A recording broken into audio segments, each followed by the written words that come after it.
À l'ouest du continent de Saint-Denia, là où se joignent villes et forêts, un mystérieux labyrinthe se trouvait là, connu de tous, mais encore inexploré. Or, toujours anonyme, 5 aventuriers et un poussin zélé venaient de le mettre à nu et de le terminer. Après les couloirs interminables du Dédale, après des combats désagréables et une immense salle, ils avaient finalisé leur exploration en ayant perdu un précieux compagnon.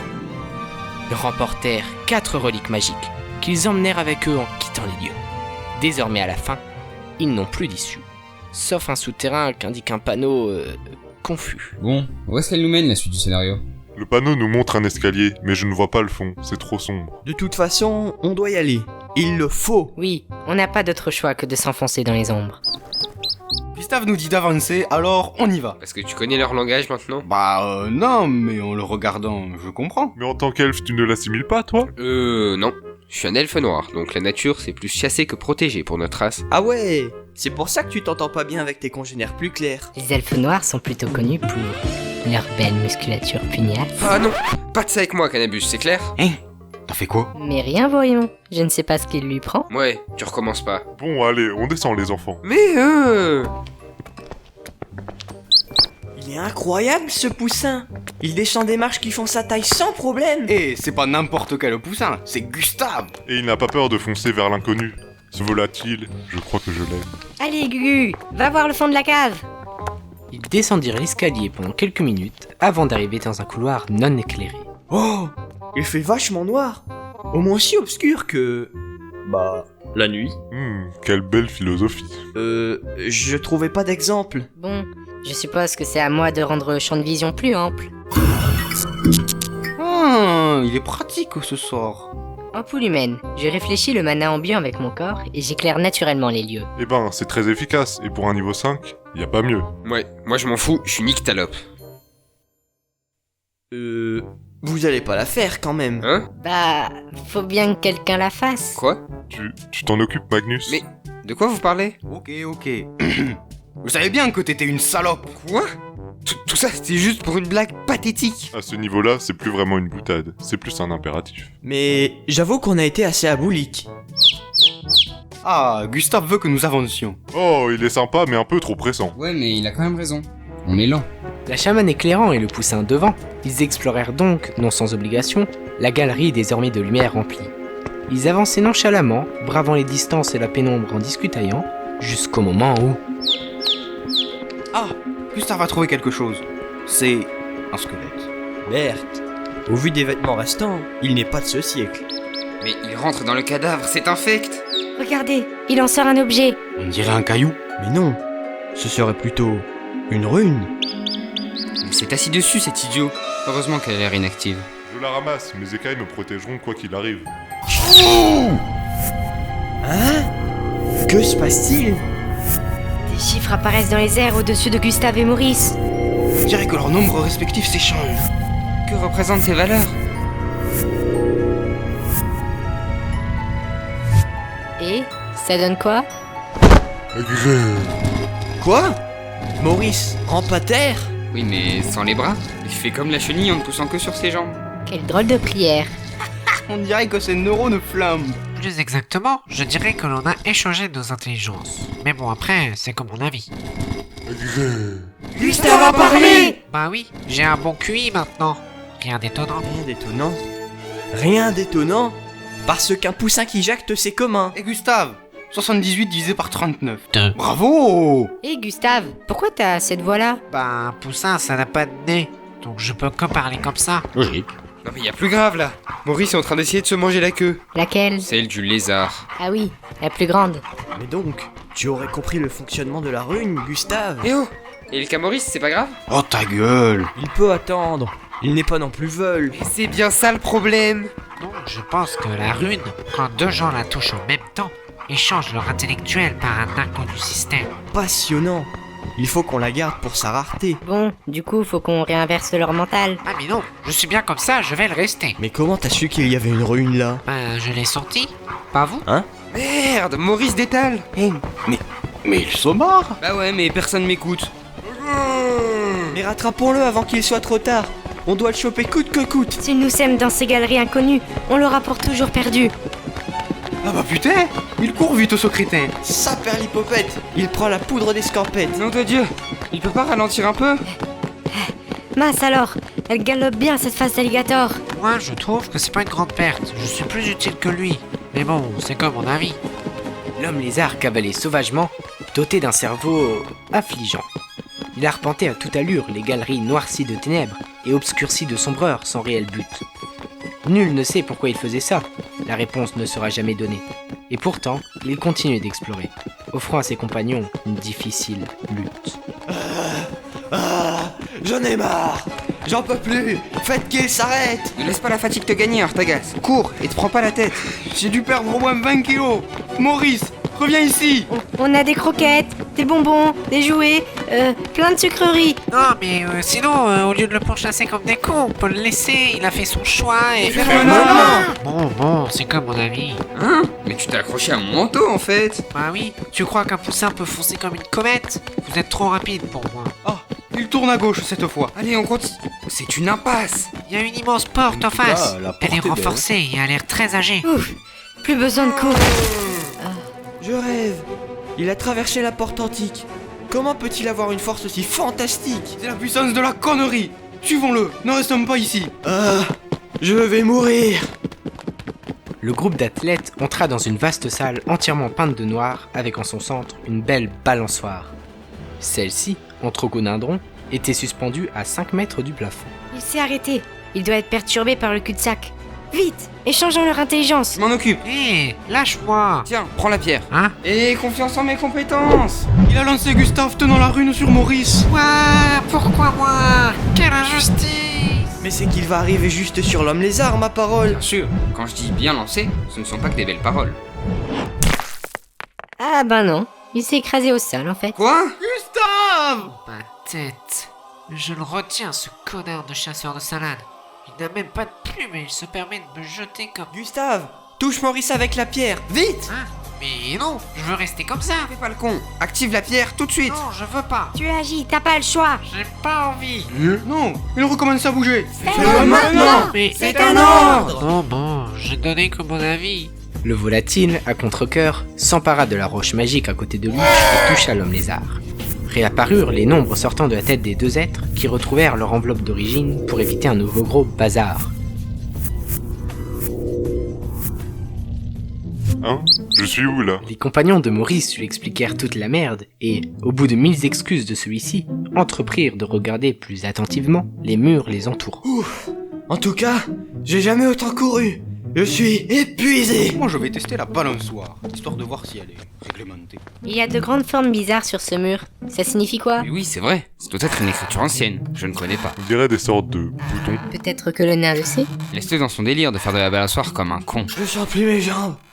Je peux plus marcher. S'il y a un bouton par symbole, il doit y en avoir une vingtaine, je dirais. Oui, ils sont énormes. Ils font au moins 40 cm de côté. Et il faudrait sûrement une grande force pour... Quoi? Pourquoi tu as appuyé? On ne sait pas ce que ça fait. Mais je ne voulais pas, je l'ai à peine effleuré. Sérieux, je suis mort. Me faites plus jamais courir comme ça, les gars. Mais qu'est-ce qui se passe? Le bouton s'allume sur ses côtés? J'espère que ça ne signifie rien de mauvais. Artagas, y a pas moyen que tu le désamorces. Je connais rien à cette technologie. Et à tous les coups, elle est retorse. C'est le symbole en son centre qui s'est illuminé maintenant. On ferait un compte à rebours? Y a rien qui puisse nous aider autour? Non, la salle est vide, à part la balançoire et ses boutons géants. J'ai deux flûtes. Je peux rien faire. Et je sais même pas ce que représentent ces images. Tu veux dire un sorcier virtuel? Qu'est-ce qu'il raconte? Non, rien. J'ai essayé de descendre l'atmosphère, mais... Kenalios, c'est pas le moment pour tes remarques pseudo-humoristiques. Ah ouais, j'avoue, en plus, elle était anachronique. Il a dit Oh non. Le bouton brille entièrement désormais. Que doit-on faire? Il est en train de clignoter. Ah, et ce con de nain qui continue de s'amuser.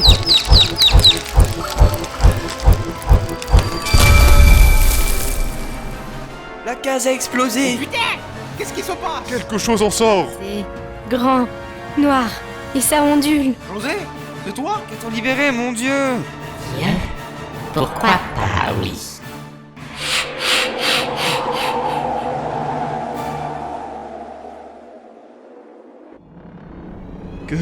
Qu'est-ce que c'était? Je sais pas, mais ça avait l'air malfaisant. Oh, vous avez fait quoi, bande d'hommes pas faits? C'était quoi ce truc effrayant? Alors toi, ta gueule. Si t'étais pas resté sur ta balançoire de merde, t'aurais compris. Quoi? Alors le copain des arbres, il va vite s'excuser. s'il faut pas finir en bouillie. Tu rêves, retourne casser des cailloux pour gagner ta vie. Ouais, bah moi au moins, la mienne n'est pas pourrie. Retire tout de suite ce que t'as dit. Calmez-vous, je comprends votre désarroi, mais ce n'est pas le moment de s'engueuler. Je suis d'accord avec toi. Il ne sert à rien de se lamenter ou de tergiverser. Nos réserves sont presque à sec, et si nous ne sortons pas vite d'ici, je ne sais pas ce qu'il adviendra de nous. Alors c'est décidé, on repart trouver la sortie de ce souterrain de fou. Après ce déroutant moment, après avoir libéré cette ombre sombre, après avoir fait renaître cet être emprisonné, ils cherchèrent un débouché. Seulement, même éclairé grâce à la chamane, il n'était pas simple de trouver un échappatoire dans le noir. Cette lumière d'ailleurs tendait à s'affaiblir au fur et à mesure que le mana de la jeune femme se consumait. Mais étant habitué au pire, aucun des aventuriers ne désespérait. Ça fait 1 heure qu'on marche. Ça devient chiant. Surtout qu'il n'y a plus de jambon blanc. Je suis désolée, mais faut que je regagne de l'énergie comme je peux. Sinon, nous ne nous y retrouverons plus dans ce dédale ténébreux. Tu penses tenir encore combien de temps? Une demi-heure, c'est mon sentiment.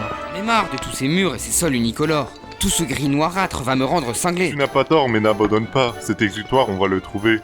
J'y pense. Si on met la cape de visibilité, peut-être que les gens à la surface nous détecteraient et nous sauveraient. C'est vrai qu'on est sûrement plus en dessous du labyrinthe là. Mais si je me souviens bien de ma géographie, on doit être sous une forêt. Y a pas beaucoup d'elfes par ici, donc on ne nous repérerait sûrement pas. Ah bon? Dommage. Je me demande tout de même ce qu'on a provoqué. La présence sortant de l'interrupteur faisait froid dans le dos. Je pencherai pour un démon emprisonné dans une autre dimension. Penser à une créature antique ne serait pas sot. Une invention de nos ancêtres qui aurait subi une dégradation. Moi je pense que c'est une souris qui a muté pour survivre enfermée pendant très longtemps. Peu importe ce que c'est, ça reste très inquiétant. Personne ne réagit à ma proposition? Oui, mais bon, ça ne nous concerne plus.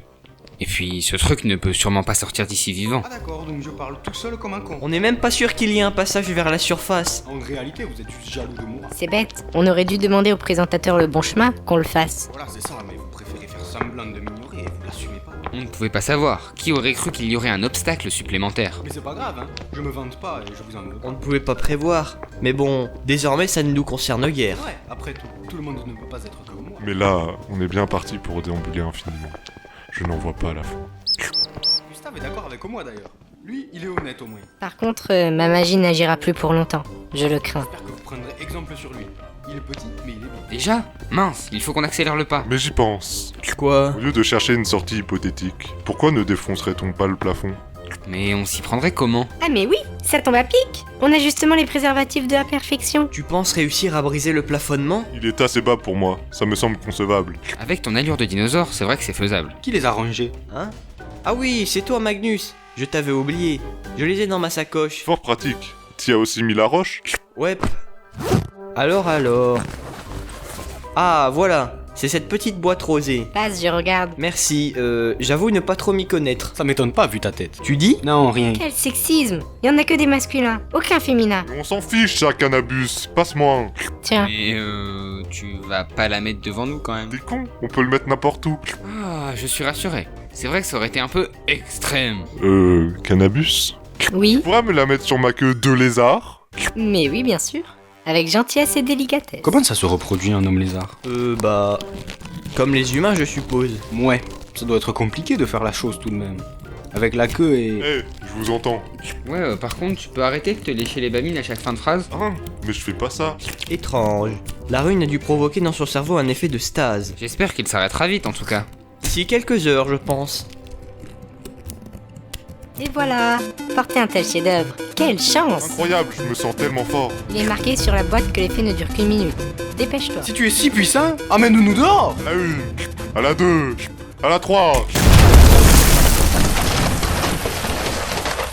Incroyable, il a explosé la roche sans problème. Il n'a subi aucune contrainte. Aucune gêne. C'est bon, j'y suis. Attrapez ma main. Je peux pas, je suis trop petit. C'est bien parce qu'il le faut que je te porte le nain. Ainsi, Maurice les remonta les uns après les autres, tel Jesus accueillant à sa maison ses apôtres.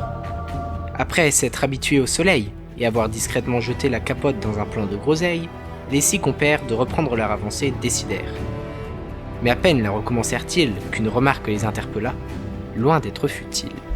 Les mecs?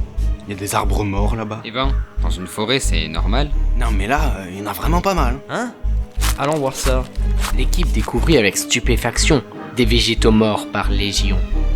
Aucune vie ne subsistait et la zone morbide se prolongeait en une hostile lignée, laquelle allait à l'opposé de l'arrivée des aventuriers. Le constat de la situation était sujet à une assez difficile appréhension.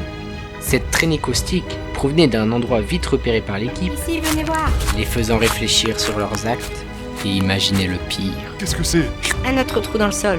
On reconnaît un couloir du tunnel. C'est là que commence le sillon mortel. Ce qui signifierait... J'en ai bien peur, oui. Oh non. Alors c'est nous qui... Avant de causer ça, je le crains. Et merde.